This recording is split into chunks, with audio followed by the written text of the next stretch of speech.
আমার বাবা বাংলাদেশ রেডিওর একজন সঙ্গীত শিল্পী, গীতিকার, সুরকার, সঙ্গীত পরিচালক।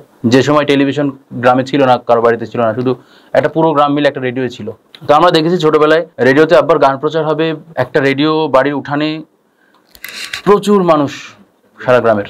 এত অসাধারণ একজন ওস্তাদ ছিলেন, ওস্তাদ বেঞ্জামিন সরকার, যিনি মুম্বাইয়ের মেহেদি হাসান যে গজল শিল্পী, তার টিমে উনি তবলাও বাজিয়েছেন। রিমঝিমে ধারাতে চায় মন হারাতে, এই ভালোবাসাতে আমাকে ভাসাতে, এলো স্বপ্ন এলো মেঘ যে এলো ঘিরে, বৃষ্টি সুরে সুরে শোনায় রাগিনী। গানের যে এত কিছু দেখছি, অনেক সরঞ্জাম, তো এটা আপনি মানে কি ছোটবেলা থেকে এটার পিছনে আপনার মেধা ছিল, না এটা কোনো কিছু থেকে শুরু? আসলে গানের আমার শুরুটা ছোটবেলা থেকে বলতে, ছোটবেলারও আগের কোনো বেলা যদি থেকে থাকে তখন থেকে।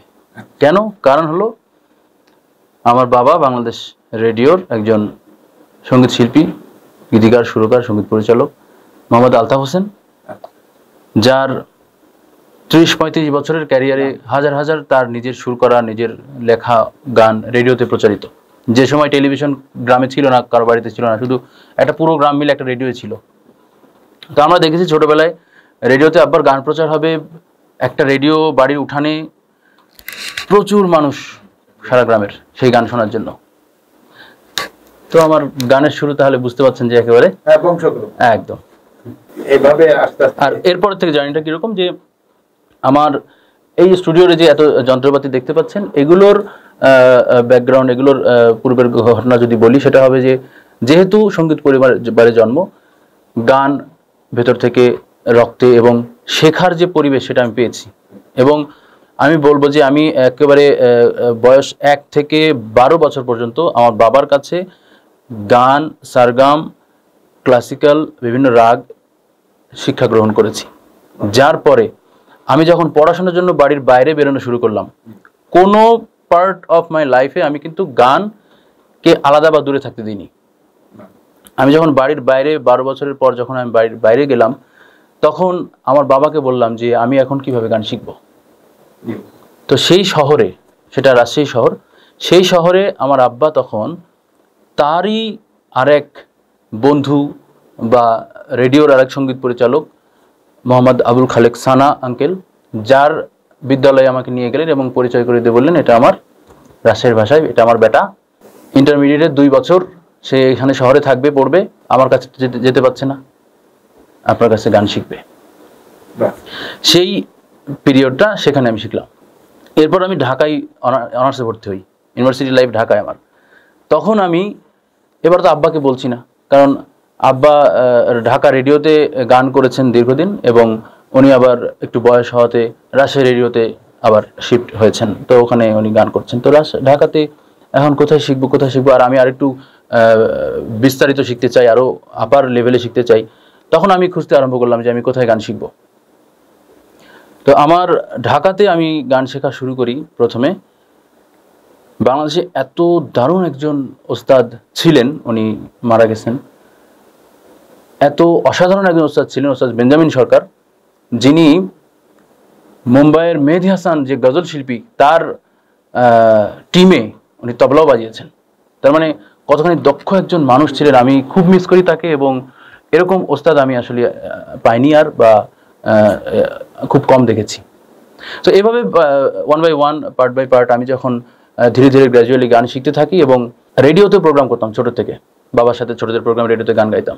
তো কিবোর্ড বাজাচ্ছেন কোন আঙ্কেল, বিভিন্ন ইনস্ট্রুমেন্ট সাথে পরিচিত, বাসায় অনেক ইনস্ট্রুমেন্ট ছিল, আছে এখনো। তারপরে আমি এই ইনস্ট্রুমেন্ট, কম্পিউটার, এগুলো আমি আমার বাসাতেই, আমার ঘরে আমি সেট করে এগুলো একটু একটু ট্রাই করতে থাকি। তারপরে একটা সিনেমার কাজ আমার কাছে আসে। সেই সিনেমার গান করার জন্য, যেহেতু সিনেমা এফডিসি মগবাজারের পাশে, পরিচালকরা আমাকে বললেন যে আপনার বাসা, আমার তখন বাসা মোহাম্মদপুরে, তো দূরে হয়, আপনি ওইদিকে একটা অফিস নেন। তারপরে আমি মগবাজারে অফিস নিই, সেই অফিসে দীর্ঘ 7 বছর অফিস করি। তারপরে এই অফিসে আবার 3 বছর ধরে আছি। তো এইভাবেই প্রয়োজনেই ধাপে ধাপে এই ইনস্ট্রুমেন্টগুলো কেনা হয়েছে।